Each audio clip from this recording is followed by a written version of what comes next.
Amén. Buscamos ahí Colosenses capítulo 3, versículos 10 al 11, y dice así la palabra del Señor: y revestido del nuevo, el cual conforme a la imagen del que lo creó, se va renovando hasta el conocimiento pleno, donde no hay griego ni judío, circuncisión ni incircuncisión, bárbaro ni excita, siervo ni libre, sino que Cristo es el todo y en todos.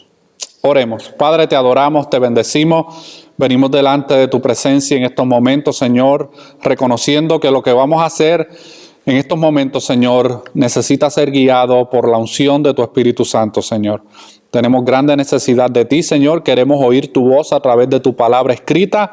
Queremos que tú edifiques nuestras vidas en esta tarde, Señor. Que tú traigas salvación, que tú traigas santificación, que tú traigas liberación, Señor. Que tú traigas sanidad a nuestras vidas por medio de tu palabra, Señor. Dame sabiduría, dame entendimiento para poder proclamarla y que seas tú glorificado, Señor, en todo momento. Y que al final del día, Señor, podamos entender a la luz de lo que hemos visto en esta carta a los Colosenses que tú eres suficiente, Señor. Todo esto te lo pedimos en el nombre de tu Hijo amado Jesús. Amén y amén. Yo le he puesto por título a esta enseñanza: las vestimentas del nuevo hombre. Las vestimentas del nuevo hombre.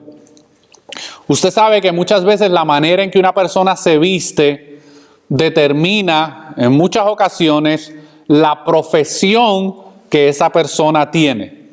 Hay un refrán por ahí que dice: el hábito no hace al monje. Bueno, eso tiene cierta verdad, pero hay veces que sí, que el hábito hace al monje, porque las personas pueden distinguir y reconocer que esa persona está ocupando una posición o un oficio, en este caso un oficio religioso. La sociedad reconoce a una persona muchas veces por la manera en que se viste, sea para bien o sea para mal.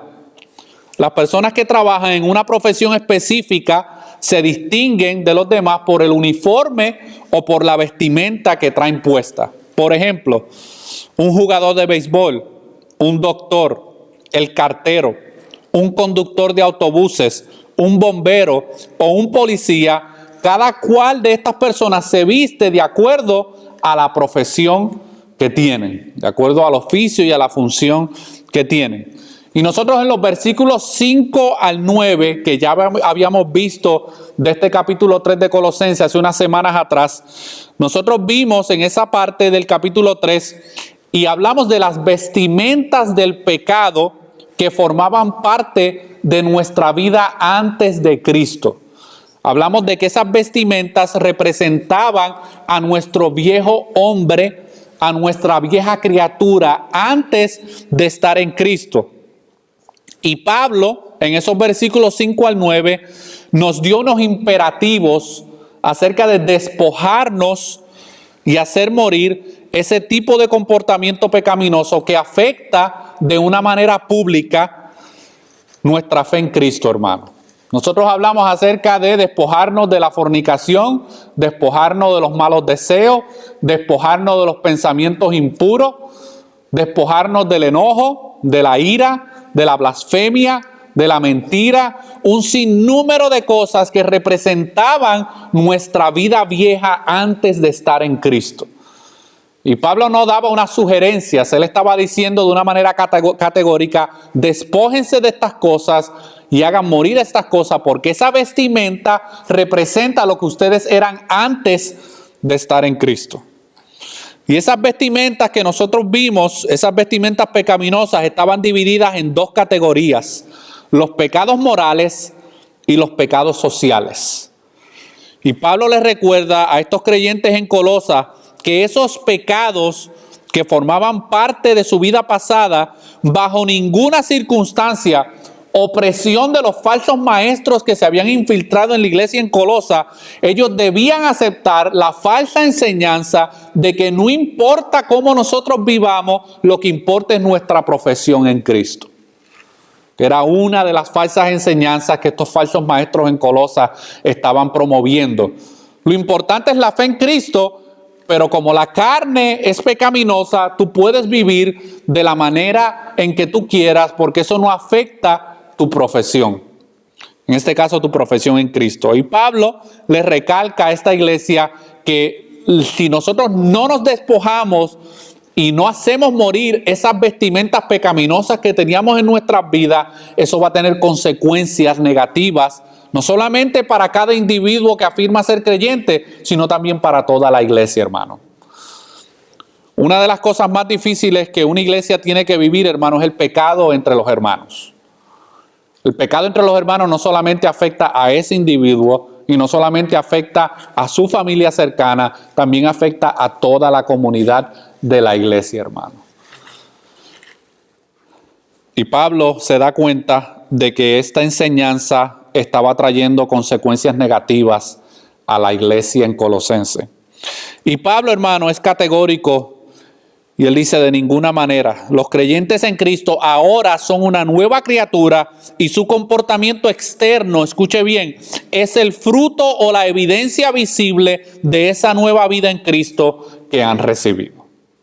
No hay tal cosa como un cristiano sin frutos. No hay tal cosa como una nueva vida en Cristo donde no hay evidencias de esa salvación. Y hoy hay miles de personas pensando que son creyentes cuando la realidad es que no hay frutos en sus vidas. Y donde no hay frutos, no hay salvación. Pero hoy, hermanos, vamos a comenzar a ver los vestidos de este nuevo hombre y de esta nueva criatura que ahora nosotros somos en Cristo. Y hoy vamos a estar viendo uno de los 3 vestidos o de las 3 vestimentas que nosotros podemos encontrar desde el versículo 10 hasta el versículo 15 de esta epístola a los Colosenses. Y estos 3 vestidos que nosotros vamos a estar desarrollando en los próximos domingos, incluyendo el de hoy, son los siguientes. Si usted quiere anotar, lo puede anotar para que pueda ir estudiándolo en su casa. El primer vestido es el vestido del conocimiento, que es lo que vamos a ver hoy, que se encuentra desde los versículos 10 al 11. Luego está el vestido del comportamiento, que son los versículos 12 al 13. Y luego está el vestido de la unidad, que son los versículos 14 al 15. 3 vestimentas que nosotros encontramos en estos versos de Colosenses 3. Ahora, yo quiero que me acompañen al versículo 10, porque Pablo comienza hablando en ese versículo 10 acerca de ser revestido del nuevo. Usted vaya al versículo 10, las primeras palabras de ese verso, después que Pablo habla de esa vestimenta de pecado que nos teníamos que haber despojado y que nos tenemos que despojar todos los días. Él dice que nosotros tenemos que estar revestidos del nuevo. ¿De qué está hablando Pablo? ¿A qué se refiere él? Pablo identifica la diferencia que hay entre el hombre viejo y el hombre nuevo. John MacArthur, en su comentario de este verso, dice lo siguiente: ¿qué es el viejo hombre? Es el hombre no regenerado, la pasada manera de vivir que nosotros heredamos de Adán. Ese es el viejo hombre. Todos nosotros, aunque no nos guste aceptar la verdad bíblica acerca de, pero todos nosotros somos descendientes de la primera raza humana, Adán y Eva, y heredamos, hermano, la misma culpabilidad y naturaleza del pecado a causa de la caída de ellos. Así que todos los hombres, desde el momento en que nacen, están en un estado de no regeneración.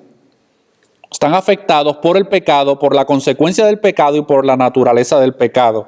Y continúa MacArthur diciendo: el viejo hombre pecaminoso, corrompido y detestable, según Efesios 4:22, está viciado conforme a los deseos engañosos. Esa es la realidad de la persona no regenerada.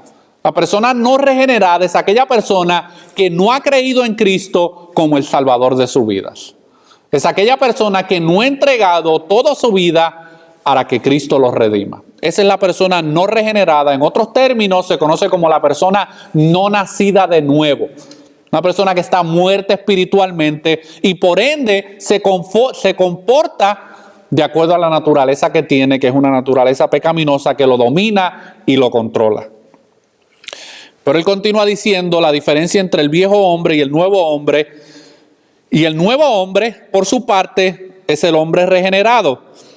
Este nuevo hombre representa lo que cada creyente es en Cristo. Si usted está en Cristo hoy, usted es un hombre regenerado o una mujer regenerada. Pero escuche bien, hermano, el nuevo hombre es una nueva criatura. Su andar es diferente, su hablar es diferente, sus deseos son diferentes, sus motivaciones son diferentes. Si una persona afirma ser nueva criatura, pero no desea, hermano, el alimento espiritual que es la palabra de Dios, yo invitaría a esa persona a realmente reflexionar y meditar si realmente es una nueva criatura. ¿Cuál es una de las primeras señales, hermano, cuando un bebé nace? A los pocos segundos o minutos de haber nacido, ¿qué es lo primero que pide? Comida. Está pidiendo alimentación porque acaba de nacer y tiene hambre. Lo mismo sucede con el nuevo hombre en Cristo. Una persona que afirma ser creyente y nueva criatura en Cristo y no tiene hambre por las cosas de Dios, no sé a qué nació. No hay nuevo nacimiento, hermano. Y ese nuevo nacimiento se manifiesta por la manera en que esa persona vive, habla y se comporta.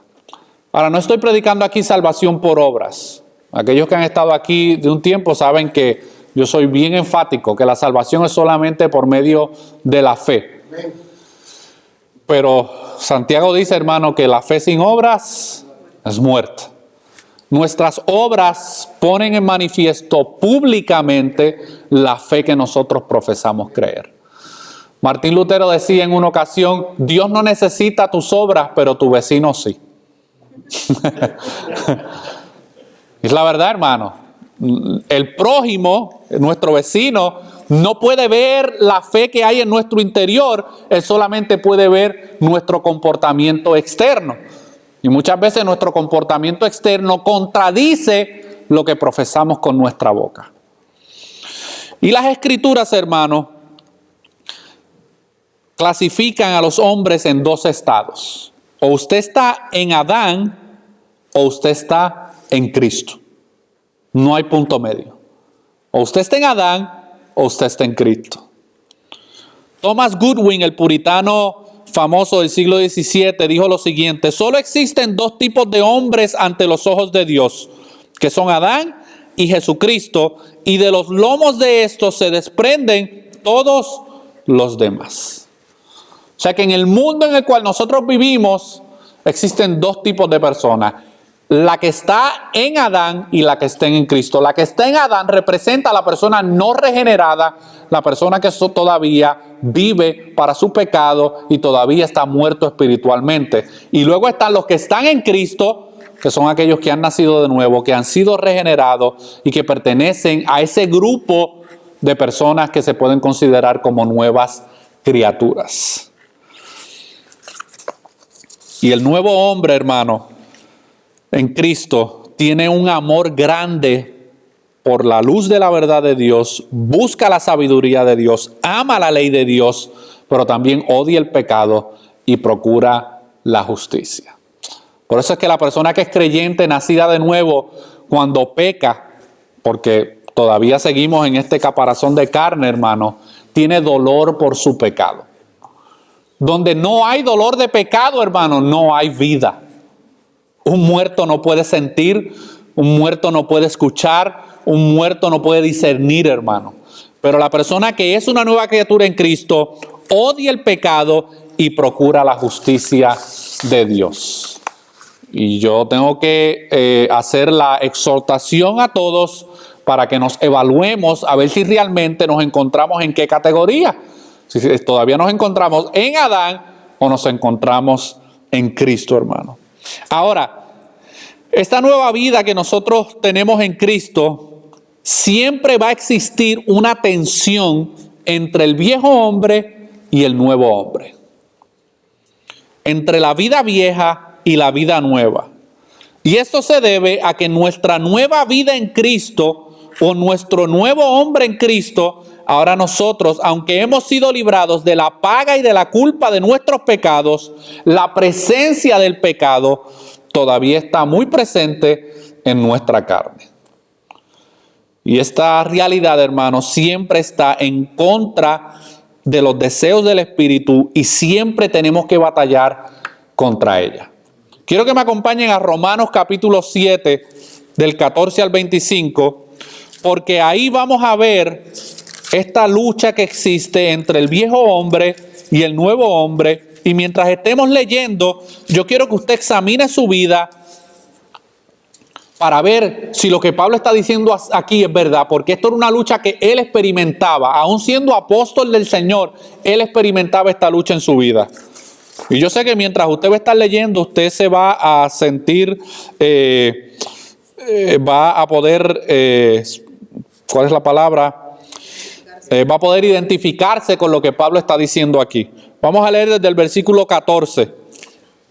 Romanos capítulo 7, versículos 14 al 25.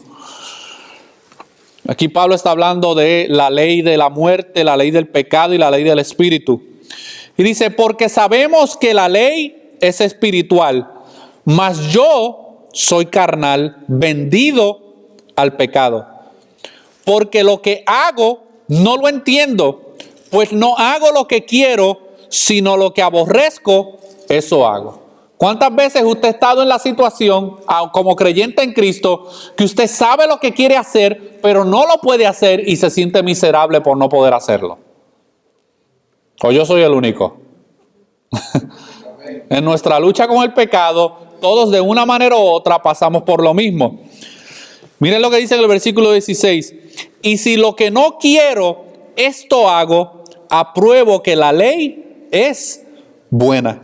De manera que ya no soy yo quien hace aquello, sino el pecado que mora en mí. Y yo sé que en mí, esto es, en mi carne, no mora el bien, porque el querer el bien está en mí, pero no el hacerlo. Porque no hago el bien que quiero, sino el mal que no quiero, eso hago. Y sigo lo que no quiero. Ya no lo hago yo, sino el pecado que mora en mí. Así que, queriendo yo hacer el bien, hallo esta ley, que el mal está en mí. Porque según el hombre interior, que es el área espiritual de nuestra nueva vida en Cristo, según ese hombre interior, me deleito en la ley de Dios. Encuentro la ley de Dios maravillosa para mi vida, pero veo otra ley en mis miembros que se revela contra la ley de mi mente y que me lleva cautivo a la ley del pecado que está en mis miembros. Y miren cómo exclama Pablo: miserable de mí, ¿quién me librará de este cuerpo de muerte? Pero gracias doy a Dios por Jesucristo nuestro Señor. Así que yo mismo con la mente sirvo a la ley de Dios, mas con la carne a la ley del pecado, hermano. Esa es la tensión que existe entre el nuevo hombre y ese viejo hombre que quiere volver a dominar nuestras vidas, nuestras mentes y nuestros pensamientos. Y cada uno de nosotros luchamos con diferentes cosas. Yo les he dicho anteriormente que yo de una manera u otra envidio el carácter de algunos, que son muy pasivos, se les puede estar cayendo el mundo al lado y nada los inmuta. Yo no soy así, hermano. Yo lucho mucho con mi temperamento, con mi carácter. Y cada uno de nosotros lucha con diferentes cosas. Otros con la lujuria, otros con el pecado sexual, otros con la mentira y otros con diferentes cosas, hermano, que representan esa vieja criatura que nosotros teníamos, que todavía está ahí tratando de volver a controlar nuestra vida. Y esta batalla diaria se conoce en la teología como la santificación. Y Wayne Grudem define la santificación de la siguiente manera: la santificación es una obra progresiva de Dios y del hombre que nos lleva a estar cada vez más libres de la influencia del pecado y que seamos más semejantes a Cristo en nuestra vida real. Y este proceso de santificación dura toda nuestra vida en Cristo hasta que nos muramos o hasta que Cristo venga. Y esa tensión que está ahí constantemente entre el viejo hombre y el nuevo hombre, Dios la usa. ¿Usted sabe para qué? Para santificar nuestras vidas. Porque de lo contrario nos sentimos muy autosuficientes y muy independientes de Dios. Y Dios permite, hermano, esa lucha de la carne y el pecado en nuestras vidas para nosotros reconocer nuestra gran necesidad que tenemos de que Dios siga transformando nuestros corazones. Y el primer vestido que nosotros encontramos en estos versículos 10 al 11 de Colosenses es el vestido del conocimiento. El vestido del conocimiento. Quiero que me acompañe nuevamente ahí a Colosenses capítulo 3, versículo 10, para comenzar a hablar acerca de este primer vestido que nosotros nos tenemos que poner todos los días. De la misma manera que usted todos los días se cambia de ropa y se pone otra ropa, de la misma manera en el aspecto espiritual, nosotros tenemos unas vestiduras que tenemos que todos los días ponernos. ¿Para qué? Para contrarrestar esa vieja vida y esos viejos vestimentas de pecado que tratan nuevamente de gobernar nuestra vida. Y Pablo continúa en este versículo 10 hablando de ese primer vestido que nuestro nuevo hombre debe vestirse todos los días. Y este vestido tiene dos propósitos según vemos en el verso 10. Tiene el propósito de la renovación y del conocimiento pleno. En el versículo 10 dice, y revestidos del nuevo, el cual conforme a la imagen del que lo creó, se va renovando hasta el conocimiento pleno. Algo bien importante que nosotros tenemos que entender es que tener un hombre nuevo significa que el creyente ahora tiene una vida nueva. Pero eso no significa que ese creyente tiene toda la madurez espiritual que necesita en esos momentos en que se convierte en una nueva criatura.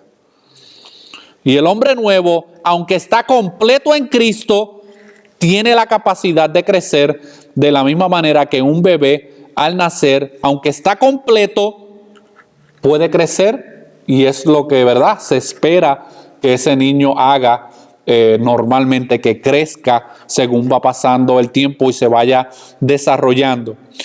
Pero miren lo que dice Pablo en 2 de Corintios capítulo 4, versículo 16, acerca de esta renovación que todo creyente debe experimentar de día en día. Dice ahí Pablo en 2 de Corintios capítulo 4, versículo 16, por tanto, no desmayamos. Antes, aunque nuestro hombre exterior se va desgastando, el interior no obstante se renueva de día en día. Esa es la realidad espiritual, hermano, de nosotros como nuevas criaturas en Cristo. Es que todos los días nuestra vida interior se va renovando. Y eso es lo que se conoce, como ya dijimos, como el proceso de la santificación. Aunque el Señor me salvó, hermano, hace muchos años atrás, yo no puedo decir que yo soy el mismo hombre de hace 5 años atrás, en el término espiritual. Dios ha seguido obrando en mi vida y en mi corazón y en mi mente, santificando mi vida. Y este proceso de santificación, hermano, es parte del plan de Dios para nuestras vidas. Él desea que nosotros seamos renovados de día en día. ¿Pero para qué? Según el versículo 10, hermano, dice, y revestidos del nuevo, el cual conforme a la imagen del que lo creó, se va renovando hasta el conocimiento pleno, hermano. Así que el propósito de esta renovación es que cada día nosotros nos parezcamos más a Él y a la imagen de Él que fue que nos creó. Porque por causa de la caída del hombre en el huerto del Edén, el hombre, hermano, esa imagen de Dios que había recibido y esa semejanza de Dios que había recibido fue afectada por el pecado y ahora está distorsionada. Y necesita ahora ser renovada de día en día para que cada vez más se parezca más a su Creador y se parezca menos a la serpiente antigua. Se parezca menos a Satanás, hermano. ¿Se acuerdan cuando los fariseos se estaban jactando mucho de que ellos eran hijos de Dios, hijos de Abraham, y estaban jactándose de su linaje, algunos inclusive jactándose del linaje de Leví, del cual algunos de ellos venían. Y Jesús les dijo, ustedes sois como vuestro padre, el diablo, y las obras de vuestro padre hacéis.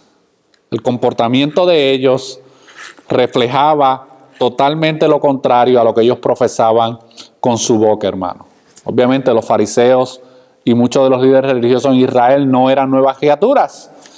Estaban en la condición de Adán, todavía con esa naturaleza pecaminosa dentro de ellos, hermano. Dios está de día a día renovando nuestras vidas para que nos parezcamos más a Él y, gracias a Dios, menos a nosotros. Y ese es mi deseo, hermano, que todos los días nos parezcamos menos a nosotros y nos parezcamos más a Él. Cuando yo examino mi vida, hermano, yo a veces tengo un tiempo de meditar en mi vida y yo le he compartido a mi esposa que hay momentos, hermano, donde yo no me soporto ni a mí mismo. ¿Usted no ha tenido momentos así en su vida? Usted medita acerca de realmente quién usted es y usted ni se soporta a sí mismo. Pues, hermano, el proceso de la santificación busca el que nosotros nos parezcamos cada día más a Él y menos a nosotros. Y este propósito, como dicen los versículos 10, tiene el propósito de que poco a poco regresemos a la imagen original que Dios creó en el huerto del Edén y que a causa del pecado ha sido distorsionada. Ahora, la manera en que nuestro nuevo hombre se va renovando todos los días, según el versículo 10, es a través de ¿qué? A través del conocimiento pleno de aquel que nos creó. Ese es el método, hermano, que Dios utiliza para renovar y santificar nuestras vidas. Es a través del conocimiento pleno de aquel que nos creó. Pero surge una pregunta. ¿Dónde nosotros podemos obtener ese conocimiento pleno que nos va a renovar de día en día? ¿Dónde, hermano? Vamos a ver qué dice la palabra del Señor, hermano. En 2 de Timoteo, capítulo 3, versículos 6 al 17, Pablo describe cuál es el instrumento que Dios utiliza para renovar y transformar nuestras vidas. Un pasaje muy conocido, pero que a veces perdemos de perspectiva el propósito o la función de ese instrumento que Dios utiliza para santificar nuestros corazones. Y dice en 2 de Timoteo, capítulo 3, versículos 16 al 17, toda la escritura es inspirada por Dios y útil para enseñar, para redarguir, para corregir, para instruir en justicia, a fin de que el hombre de Dios sea perfecto, enteramente preparado para toda buena obra, hermano. Es la palabra de Dios el instrumento que Dios utiliza para santificar y renovar nuestras vidas. Y yo sé, hermano, que existe tal cosa como un cristiano carnal. No debería ser, pero es la realidad. Un cristiano carnal es aquella persona que, aunque ha nacido de nuevo, está estancada en su crecimiento espiritual. Y la razón por la cual está estancada en su vida espiritual es porque su vida no está siendo renovada y santificada a través de la palabra, hermano. Y la palabra tiene varios propósitos y tiene varias funciones según ese verso. Dice que es útil para enseñar. ¿Qué nos enseña? Nos enseña, hermano, lo que está bien y lo que está mal, las cosas que debemos abandonar y las cosas que debemos abrazar. Nos enseña, hermano, a la voluntad de Dios. También nos sirve para redarguir nuestras vidas. Porque la palabra, hermano, es como un espejo.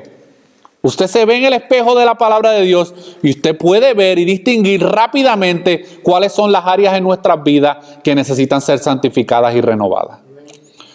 Pero también la palabra de Dios corrige, que es lo que no nos gusta a nosotros por naturaleza.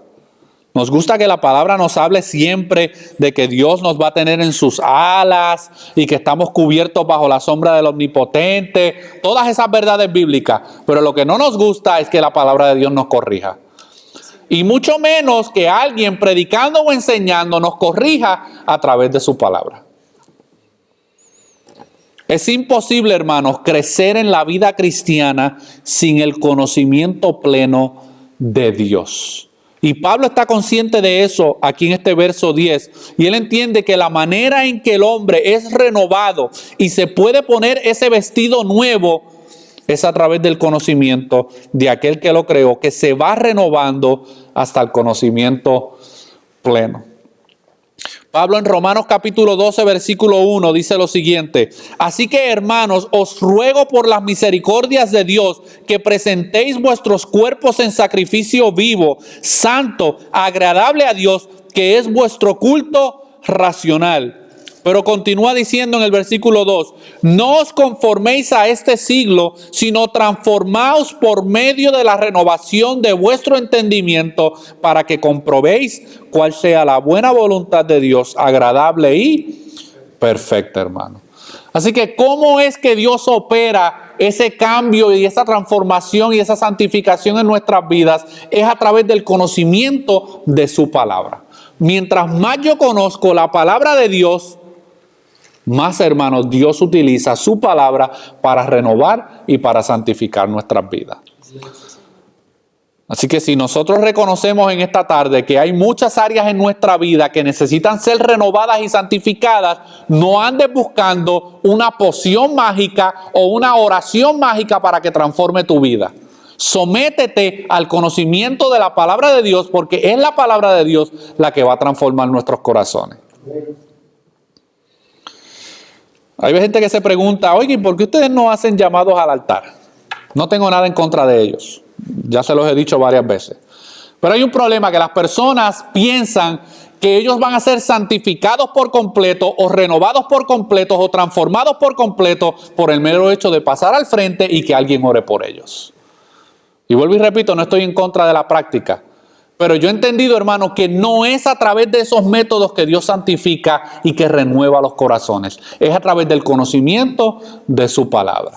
Ahora, el problema está en nosotros. Pues Dios nos dejó su palabra. Aquí la tienen. Aquí estoy yo revelado. Ahora les toca a ustedes encontrarme y conocerme a través de esa palabra. Y esto es importante, hermano, porque los falsos maestros en Colosas estaban buscando el conocimiento para su crecimiento espiritual y su santidad personal a través de otras fuentes y a través de otros medios. Pero los verdaderos creyentes buscan el conocimiento de Dios a través de la palabra de Dios. Ese es el propósito que Dios nos dio, hermano, en su palabra. Y miren cómo dice Pedro, en Primera de Pedro, capítulo 2, versículos 1 al 2. Este debe ser nuestro deseo como nuevas criaturas en Cristo todo el tiempo.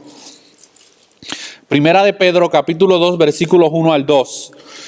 Dice así la palabra del Señor. Desechando pues.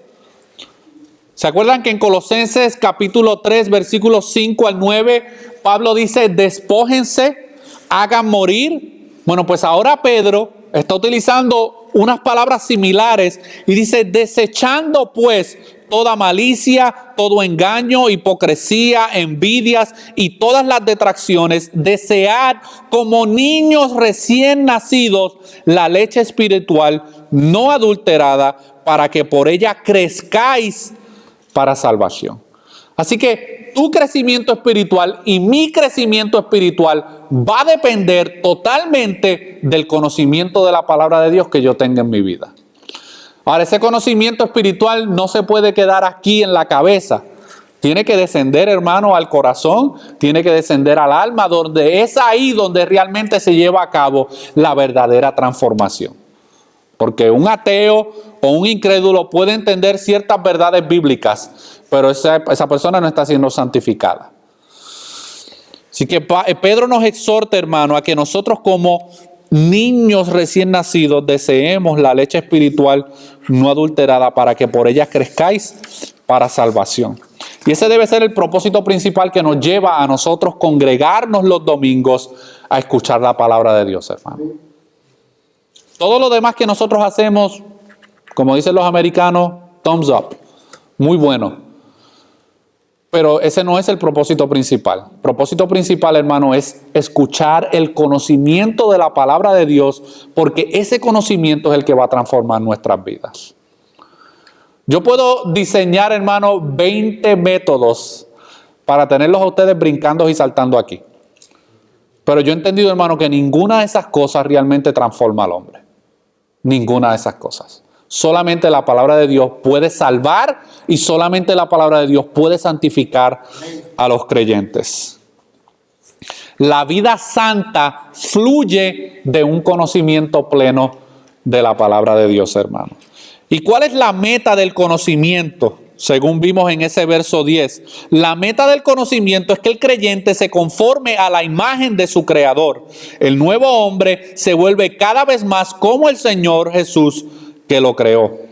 Y el plan de Dios es hacer que los creyentes lleguemos a ser como Jesucristo. Ahora, ese proceso es incómodo, porque nuestra carne se rebela en contra de ese proceso. Porque nosotros ya tenemos en nuestra mente una imagen de cómo nosotros queremos vernos a nosotros mismos y cómo nosotros queremos que otros nos vean. Y Dios nos mira y dice, bendito, este se cree que sus planes son mejores que los míos. Y Dios, hermano, en este proceso de santificación nos va a poner en situaciones bien difíciles en la vida para usarlas como instrumento para santificar nuestras vidas. Y esas situaciones no nos van a gustar. Y a veces vamos a orar, Señor, ayúdame. Y el Señor a veces se va a quedar callado. Y su silencio es que Él está permitiendo esa situación, ese proceso para santificar tu vida y santificar la mía. Y no hay escapatoria, hermano. Y Dios nos va a dejar ahí hasta que Él determine que es el tiempo necesario para llegar a otra etapa en nuestra vida. Pablo dijo en Romanos capítulo 8, versículo 29, porque a los que antes conoció, ahí usted, cada uno de ustedes, si usted es creyente en Cristo, usted es parte de este grupo que él dice que él conoció. Porque a los que antes conoció, también los predestinó para que fuesen hechos conformes a la imagen de su Hijo, para que Él sea el primogénito entre muchos hermanos. Así que este plan de la santificación no es algo que a Dios se le ocurrió después de la caída del hombre. Esto es algo, hermano, que ya estaba en el plan de Dios desde antes que Él hubiese hecho nada. Ya Dios tenía preparado tu santificación y mi santificación, hermano. Y damos gracias a Dios que ese proceso Él lo diseñó y no nosotros. Porque nosotros escogeríamos qué partes de la santificación nos gustaría aceptar y cuáles no. Pero Dios no opera así, hermano. Su plan es perfecto y Él nos va a conformar a la imagen de su Hijo, hermano. Ese es el propósito primordial de Dios después de la salvación en nuestras vidas. Ahora, en el versículo 11, de ahí de Colosenses 3, nosotros vamos a ver lo que se conoce como la extensión del plan de Dios. La extensión del plan de Dios. Cuando yo estaba leyendo estos versículos, yo batallé mucho con este verso. Voy a decir, ¿qué tiene que ver esto con todo lo demás que él ha venido diciendo en los versículos anteriores? Hasta que por fin, hermano, creo que pude comprender lo que Pablo estaba queriendo decir aquí bajo la inspiración del Espíritu Santo. Y en el versículo 11 es bien importante, hermano, que nosotros entendamos que este proceso de salvación y de santificación para transformación a la imagen de Dios no respeta raza, color de piel, nacionalidades o culturas. Es por eso que en este versículo 11 de Colosenses 3, Pablo nos va a dar una lista de distintos tipos de personas que formaban parte del contexto original cuando él escribió esta carta a los Colosenses. En el versículo 11 dice, donde no hay griego ni judío, circuncisión ni incircuncisión, bárbaro ni escita, siervo ni libre, sino que Cristo es el todo y en todos, hermanos. ¿De qué está hablando aquí Pablo? ¿A qué se refiere? ¿Por qué él introduce este grupo de personas en este texto? Solo tenemos que entender que nuestra nueva vida en Cristo no solamente trae consecuencias personales, sino que también trae consecuencias para la iglesia. De la misma forma que ahora los creyentes se despojan de los hábitos del viejo hombre, la iglesia se tiene que despojar de las barreras raciales que separaban a las personas. En el contexto en que Pablo está escribiendo, hermanos, había una gran barrera racial. En otras palabras, había mucho racismo, había mucha discriminación cuando Pablo se está dirigiendo a esta iglesia en Colosa. Y esta iglesia en Colosa tenía un grupo de personas que pertenecían a cada uno de estos grupos. Y cuando Pablo escribe esta carta, esas barreras raciales y de discriminación eran parte central de la vida de todas las personas en esa época. El racismo formaba parte de todas las esferas de la vida en esos tiempos bíblicos. Así que este problema del racismo no es nuevo. Siempre han habido sus Donald Trump. Siempre. Han habido personas que discriminan basado en raza, en color, discriminan basado en cultura, discriminan basado en nación, hermano. Pero en este versículo 11, Pablo está tratando de derribar esas barreras que existían y él lo hace con la revelación poderosa de la unidad en Cristo. Y nosotros aquí vemos tres tipos de divisiones: raciales y religiosas, culturales y sociales. Y esas tres divisiones están en ese versículo 11 con los grupos que Pablo presenta. Vamos a tomar, por ejemplo, el conflicto que había entre los gentiles y judíos. Versículo 11 dice, donde no hay griego ni judío. Los judíos, hermanos, no podían soportar a los griegos y a los gentiles. No los podían soportar. Para un judío, hermano, no existía en su mente la posibilidad de juntarse a comer un plato con un gentil. Para un judío, los gentiles, hermano, eran simplemente animales irracionales, eran personas de tercera y de cuarta categoría. Y cuando Pablo escribe esta carta a los colosenses, él está consciente de esos problemas raciales que existían en medio de ellos. Y era tanto, hermano, el desprecio que los judíos tenían de los gentiles, que cuando un judío regresaba a Israel, luego de haber transitado tierras gentiles, ¿usted sabe qué hacía? Se sacudían el polvo de sus vestidos y de sus calzados para así no contaminar sus hogares. Esto era una práctica muy común, hermano, porque había racismo, había desprecio hacia otras razas, hacia otras nacionalidades. Pero este proceso de santificación, hermano, no respeta ninguna de esas cosas.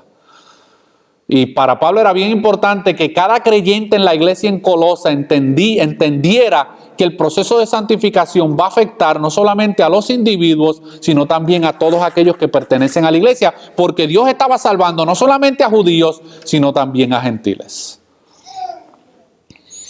Pero también hay otro grupo en ese versículo 11, los bárbaros y los escitas. ¿Quiénes eran los bárbaros? Los bárbaros era un término derogativo que se utilizaba para referirse a los pueblos cuya forma de hablar no era muy educada o muy elaborada. Estas personas hablaban dialectos. Hoy en día, personas que viven tal vez en tribus escondidas en una jungla pueden ser considerados, según esta terminología, como bárbaros. Y en el contexto en que Pablo está escribiendo, habían personas que venían de estos grupos, que ellos no hablaban griego, no hablaban arameo, o no hablaban hebreo, o no hablaban latín. Hablaban otros dialectos. Y Pablo está percibiendo, hermano, que dentro de la iglesia había discrimen contra estos grupos. Y eso también forma parte de nuestro proceso de santificación, hermano. Como nuevos creyentes, nosotros somos uno en Cristo y no hay lugar para el racismo, no hay lugar para la discriminación, hermano. Cuando yo miro aquí alrededor, yo veo personas de Puerto Rico, Guatemala, Colombia, Salvador, Estados Unidos, Ecuador, Colombia. Veo personas de diferentes lugares, hermano. Y no todos tienen tal vez el mismo nivel de educación o de preparación o el mismo nivel económico o social, pero en Cristo todos somos uno. Sí, Señor, amén. Todos somos uno, hermano. Ahora, el otro grupo que se conoce como los escitas. Y es que de entre todos los bárbaros, los escitas eran los más odiados. O sea, un judío odiaba a un gentil, odiaba mucho más a los bárbaros, pero tenía un odio más particular por los escitas. ¿Y quiénes eran los escitas, hermanos? Los escitas era un grupo nómada que era conocido por su salvajismo. Eran asesinos y bebían la sangre de sus enemigos. Para un judío esto era impensable, el juntarse con un escita. Imposible, hermano. Pero Pablo reconoce que Dios ha salvado personas de entre todos estos grupos. Y que Dios va a santificar a cada uno de estos creyentes, pero también quiere santificar a la iglesia en contra del racismo y en contra del discrimen. Amén, sí, Señor. Y el último grupo que nosotros vemos allí en el versículo 11 son los siervos y los libres. Y cuando Pablo habla de siervos se está refiriendo a los esclavos, porque en tiempos bíblicos existían los esclavos. Y nosotros vamos a aprender más adelante que habían personas creyentes que eran amos y tenían a personas trabajando como siervos y esclavos. Y hay una carta que es la carta a Filemón, donde tenemos una problemática que tenemos a un esclavo y a un amo, y ambos eran creyentes en Cristo. Y Pablo tiene que intervenir para que ese amo vuelva a recibir al esclavo Onésimo que se había escapado, ¿verdad? Y en su travesía escapándose llega a la verdad del evangelio, pero legalmente todavía tiene un compromiso con su amo, hermano. Y este era el contexto que se encontraba en esta iglesia en Colosas. Habían personas que eran esclavas y habían personas que eran libres. Habían creyentes gentiles que eran esclavos. Pero también había creyentes gentiles que eran libres. ¿Y qué estaba pasando? Que los libres miraban con desprecio y por encima del ojo a aquellos que eran esclavos. Y cuando habían las reuniones de entre los santos y los creyentes, había discrimen, había racismo en contra de estos diferentes grupos. Pero es importante, hermano, que entendamos que el evangelio rompe todas estas barreras. Y que parte de nuestro proceso de santificación es que nosotros podamos entender que en Cristo nosotros somos uno y que no hay lugar ni espacio para el discrimen o el racismo. Les conté hace un tiempo atrás que en una ocasión fui a una iglesia, una actividad que me invitaron a hacer sonido, y el pastor de esa iglesia muy orgullosamente dijo: nosotros estamos muy contentos de que en esta iglesia solamente hay guatemaltecos. Y yo me quedé allá atrás, hermano, triste. Porque en la mente de ese pastor puede existir tal cosa como una iglesia de solamente un grupo de personas. Pero esta mentalidad no solamente la tiene ese pastor. Esta mentalidad yo la he escuchado de todo tipo de pastores, hermanos, puertorriqueños, dominicanos. Y yo entiendo que si nosotros estamos viviendo en Puerto Rico, la mayoría de las personas que van a vivir ahí, ¿quiénes son? Puertorriqueños, es obvio, ¿me entiende? Pues es su país. Pero aquí en los Estados Unidos, hermanos, una iglesia hispana no puede tener esa mentalidad de que aquí solamente caben los puertorriqueños, aquí nada más los mexicanos o los guatemaltecos, porque eso es tener racismo y tener discrimen. Y eso afecta el proceso de santificación en la vida de los creyentes, hermano. ¿Y usted cree que estas cosas no pasan, hermano? Yo he estado mucho tiempo dentro de la iglesia y yo he visto de todo, para bien y para mal. Y yo he visto, hermano, cómo en las iglesias se forman grupitos. Acá nos sentamos los mexicanos a la hora de comer nuestro chile. Y acá nos sentamos los puertorriqueños a comer nuestro arroz con mofongo. Inconscientemente no nos estamos dando cuenta de que estamos promoviendo la discriminación y el racismo entre nosotros mismos. Pero gracias a Dios, hermano, por el evangelio, que el evangelio rompe esas barreras. Y que en el proceso de renovación de nuestra mente, nosotros vamos comprendiendo que esa no es la voluntad de Dios. Ni un amén. Está bien, no hay problema. Pablo dice en Efesios capítulo 2, versículos 13 al 26. Ay, ay, ay, hermanos. Yo quisiera cambiar de zapatos a veces, hermano, para que usted sea el que esté de aquí para allá. Pero bueno, miren lo que dice Pablo en Efesios capítulo 2, versículos 13 al 26. Para que nosotros veamos y entendamos que el evangelio rompe estas barreras. Dice ahí en el versículo 13, pero ahora en Cristo Jesús, vosotros que en otro tiempo estabais lejos, habéis sido hechos cercanos por la sangre de Cristo, porque Él es nuestra paz, que de ambos pueblos hizo uno, derribando la pared intermedia de separación, aboliendo en su carne las enemistades, la ley de los mandamientos expresados en ordenanzas, para crear en sí mismo de los dos un solo y un nuevo hombre, haciendo la paz, y mediante la cruz reconciliar con Dios a ambos en un solo cuerpo, matando en ella las enemistades. Así que en la cruz, hermano, no solamente nuestro pecado fue crucificado y puesto a muerte en la cruz, sino que también nuestro proceso de santificación también está incluido ahí. Y en ese proceso de santificación no hay lugar para el racismo ni para la discriminación, hermano. Y en la cruz Dios estaba uniendo al pueblo gentil y a los judíos como un solo pueblo. Y ya para concluir, Pablo termina diciendo en ese versículo 11, y él termina con la siguiente expresión, sino que Cristo es el todo y en todos. Y esta expresión, hermanos, resume las dos áreas de nuestra nueva vida en Cristo, donde el creyente está completo en Cristo y donde Cristo es el todo. Y Louis Johnson en su comentario a los Colosenses lo explica de la siguiente manera. Escuche bien. Cristo es el todo en la salvación. Ya nosotros hemos visto eso desde el primer capítulo de Colosenses, que Cristo es el todo en la salvación.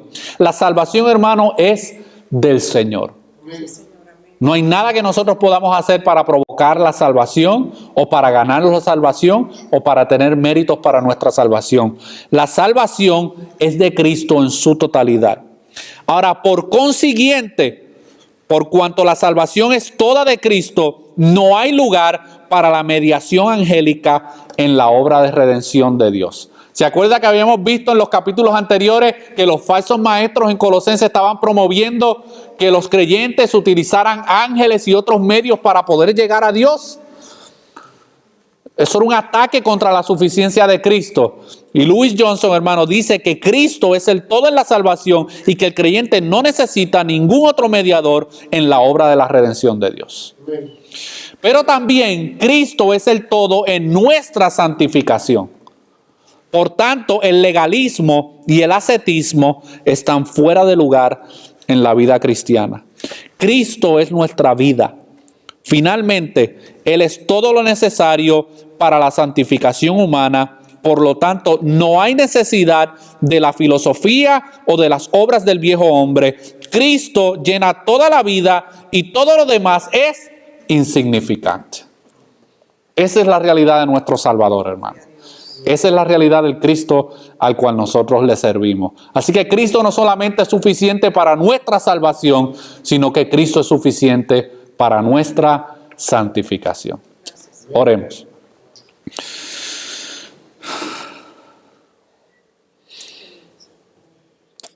Oh Señor, venimos reconociendo, Señor, nuestra insuficiencia, Señor, en muchas áreas de nuestra vida. Pedimos perdón porque muchas veces en nuestra soberbia, en nuestro orgullo, no nos damos cuenta, Señor, que solamente tú eres suficiente para santificar nuestras vidas.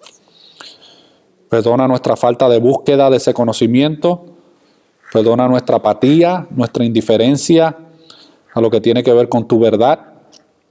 Pedimos que tú nos ayudes, Señor, como pueblo, como creyentes. Que tú sigas santificando nuestras vidas, aunque ese proceso duela, aunque ese proceso nos mantenga, Señor, en un estado de humillación y de búsqueda continua. Pero sabemos, Señor, que es un plan perfecto porque tiene el propósito de que nos parezcamos más a Cristo y menos a nosotros. Ayuda a cada uno de mis hermanos, Señor, en sus diferentes luchas, sus diferentes situaciones, en sus hogares, en sus familias, en sus trabajos, ellos como personas, sus luchas interiores. Que podamos vestirnos del conocimiento de tu palabra para que tu palabra siga obrando y transformando nuestros corazones, Señor. Que podamos tener como niños recién nacidos un deseo constante de poder ser alimentados por medio de tu palabra, Señor. Y que ese conocimiento nos ayude a poder derribar cualquier actitud de racismo o de discriminación que pueda existir en nuestros corazones y en nuestras mentes, Señor. Esas áreas todavía necesitan ser santificadas, Señor. Necesitamos renovar esa manera de pensar que hay muchas veces en nuestras mentes que traímos de nuestros países o de la enseñanza de nuestros padres o de la cultura. Que tú santifiques nuestras mentes de esos pensamientos que son pecaminosos, son abominables delante de tus ojos, Señor. Glorifícate en medio de tu pueblo, Señor. Queremos honrarte como iglesia, queremos seguir creciendo en el conocimiento de tu palabra. Todas estas cosas te las pedimos en el nombre de tu Hijo amado Jesús. Amén y amén. Amén.